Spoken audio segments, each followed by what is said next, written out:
जिल्हा परिषदेच्या निवडणुका देखील आता 2 टप्प्यांमध्ये होण्याची शक्यता आहे। 50% आरक्षण मर्यादा ही ओलांडलेल्या जागी दुसऱ्या टप्प्यामध्ये मतदान घेण्यासंदर्भात राज्य निवडणूक आयोगाकडून विचार सुरू आहे।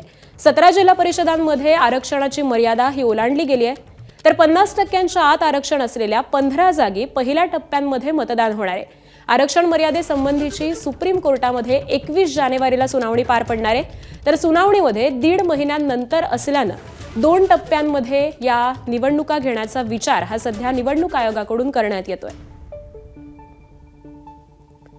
तर राज्य निवडणूक आयोगाकडून हा विचार सुरू आहे की 50% आरक्षण मर्यादा ओलांडलेल्या जागी दुसऱ्या टप्प्यांमध्ये मतदान होईल, तर बाकीच्या उर्वरित ज्या जिल्हा परिषदेच्या निवडणुका आहेत त्या पहिल्या टप्प्यामध्ये होतील आणि असं मिळून जिल्हा परिषदेच्या निवडणुका या 2 टप्प्यात होण्याची शक्यता देखील आता वर्तवली जाते।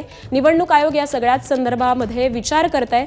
एकूण 17 जिल्हा परिषद अशा आहेत की ज्या ठिकाणी आरक्षणाची मर्यादा ही 50%पेक्षा अधिक आहे, आरक्षणाची मर्यादा ही ओलांडली गेली आहे।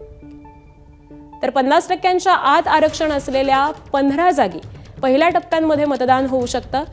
त्यामुळे या सगळ्याच संदर्भात आता निवडणूक आयोग विचार करत आहे।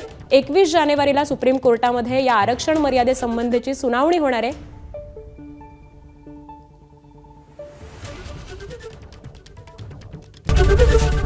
एबीपी माझा, उघडा डोळे बघा नीट।